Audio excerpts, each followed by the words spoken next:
ప్రతి వ్యక్తి, ప్రతి వీధి, ప్రతి సమస్య తెలిసినటువంటి పొన్నూరు ప్రజానాయకుడు శ్రీ జూడిపాల నరేంద్ర కుమార్ గారికి, అదేవిధంగా మా యంగ్ టైగర్ నజీర్ గారికి, మంచి వ్యక్తి, అందరినీ కలుపుకొని సమన్వయంతో కూటమి పాలనలో నడుస్తున్నటువంటి మార్కండేయ బాబు గారికి, అదేవిధంగా అమ్మల హక్కును చేర్చుకునే మానవత్వం, నాన్నల బాధ్యతలు మోసే బాంధవ్యం, ఆకలి పేగులకు అన్నం ముద్దగా మారే ఆపన్నహస్తమైనటువంటి 4 దశాబ్దాల చరిత్ర కలిగినటువంటి అంజుమన్ కమిటీకి అధ్యక్షులుగా చేరినటువంటి మక్బూల్ గారికి, అదేవిధంగా వారి కమిటీ సభ్యులందరికీ కూడా మనస్ఫూర్తిగా ధన్యవాదాలు చెప్తా ఉన్నాను. ఇప్పటి వరకు నరేంద్ర గారు చెప్పారు. అయితే కొన్ని విషయాలు మీకు కూడా తెలియాలి. ప్రజా సమస్యలు తీరాలి అంటే కేవలం బటన్ నొక్కితే సమస్యలు తీరవు.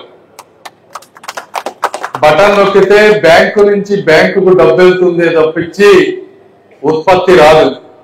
బటన్ నొక్కితే మంచినీళ్ళు వస్తాయా? బటన్ నొక్కితే రోడ్లు పడతాయా? బటన్ నొక్కితే ట్రైన్లు ఆగుతాయా? బటన్ నొక్కితే ఆటో నగలు తయారవుతుందా?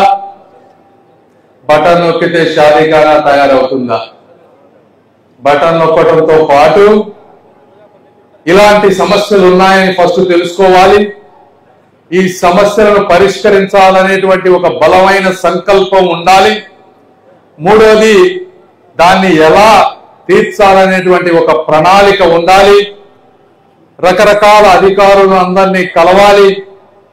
ఒక టైం లైన్ పెట్టుకొని ఫండ్స్ తీసుకొచ్చి పనులు చేస్తే పనులు అవుతాయి.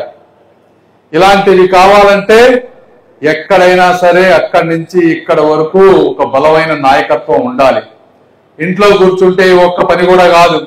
నేను ఈరోజు గుంటూరు పార్లమెంటు సభ్యుడిగా వచ్చిన తర్వాత చూస్తా ఉంటే 30-40 సంవత్సరాలుగా ఒక్క పని కూడా అవని పరిస్థితులు చాలా ఉన్నాయి.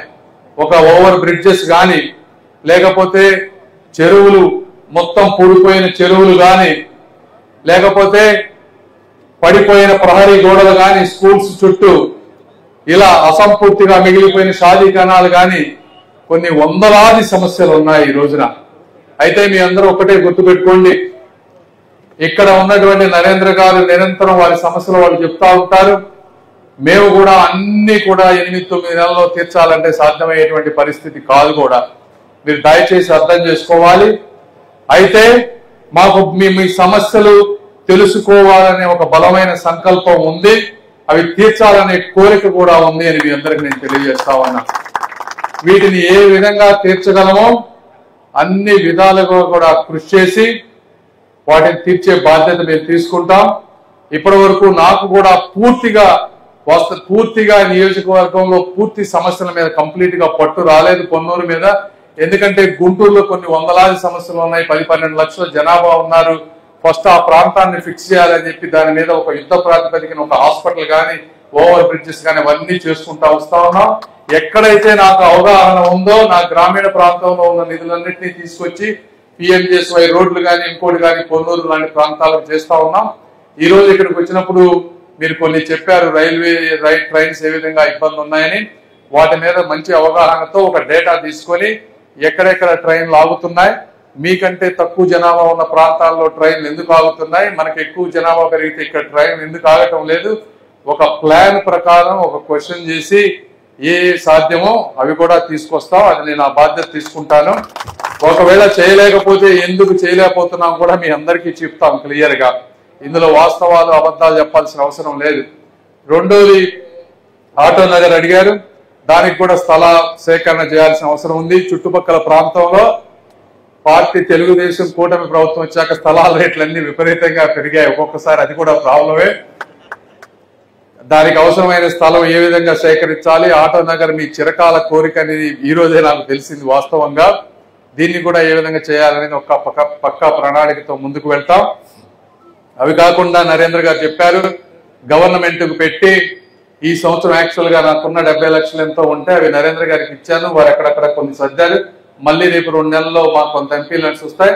అవసరమైతే నా సొంత నిధులు కొంత ఇచ్చి కూడా మీకు అవసరమైన వాటికి నరేంద్ర గారికి వారితో కలిసి ఏ విధంగా కొన్ని పూర్తి చేయాలో అవన్నీ కూడా చిన్నవన్నీ షాదీఖానాలు కానీ ఇవన్నీ కూడా పూర్తి చేస్తాం.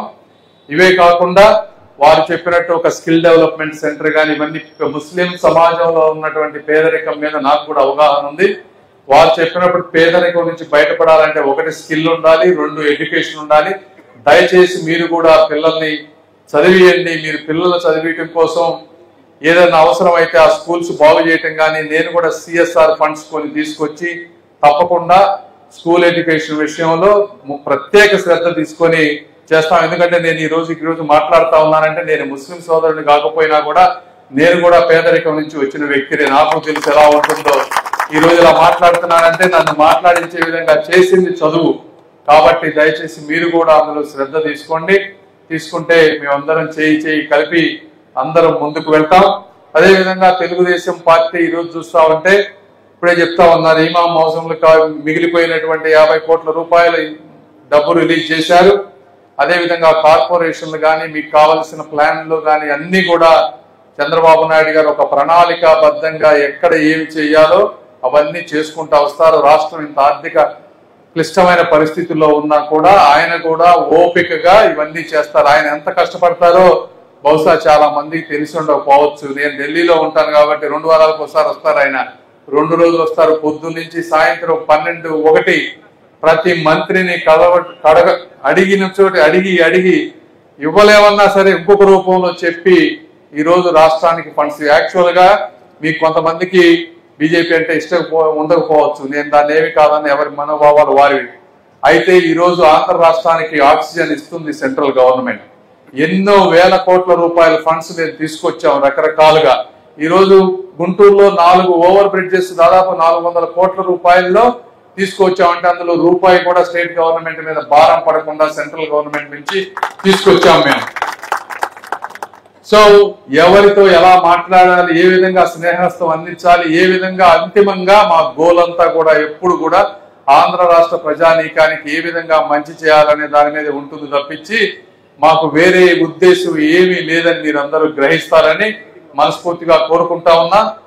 నరేంద్ర గారు చెప్పినట్టు మీ హక్కులకు కానీ మీ స్వేచ్ఛకు కానీ ఎప్పుడు భంగం కలిగించలేము. అలాంటిది వచ్చినప్పుడు మేమే మీ అందరి కంటే ముందు నిలబడతామని కూడా మరొకసారి మీ అందరికీ తెలియజేసుకుంటూ ఈ కార్యక్రమానికి నన్ను ఆహ్వానించిన మీ అందరికీ కూడా ఇంకొకసారి అభినందనలు తెలుపుకుంటూ ఈరోజు రంజాన్ ఈద్ ముబారక్ అందరికీ కూడా రమదాన్ శుభాకాంక్షలు. రంజాన్ అంటే మీ అందరికీ తెలిసి నేను చెప్పాల్సిన అవసరం లేదు. ఒక సహనానికి, ఒక పేదవాడి ఆకలిని, అదేవిధంగా సమాజంలో మనకు దొరుకుతున్న వాటి మీద కృతజ్ఞతని తెలియజేసేటువంటిది ఒక రంజాన్. ఇది అందరూ కూడా పాటించాల్సినటువంటి పండుగ. అన్ని మతాల్లో అద్భుతమైన ఆలోచనలు ఉన్నాయి. ఎవరు చెప్పినా 10 మందికి ఉపయోగపడే విధంగా మంచి జరిగే విధంగా పండుగలు ఉంటాయి. కాబట్టి మీ అందరికీ కూడా ఇంకొకసారి మనస్ఫూర్తిగా రంజాన్ శుభాకాంక్షలు తెలుపుకుంటూ సెలవు తీసుకుంటున్నాను. Thank you. చూసారు కదండి. మరి ఈ వీడియో కనుక మీకు నచ్చినట్లయితే ఒక లైక్ కొట్టేసి మీ అభిప్రాయాన్ని కూడా కామెంట్ బాక్స్ లో తెలియజేస్తూ ఇలాంటి ఇంట్రెస్టింగ్ అప్డేట్స్ కోసం మా ఛానల్ ని సబ్స్క్రైబ్ చేసుకోండి.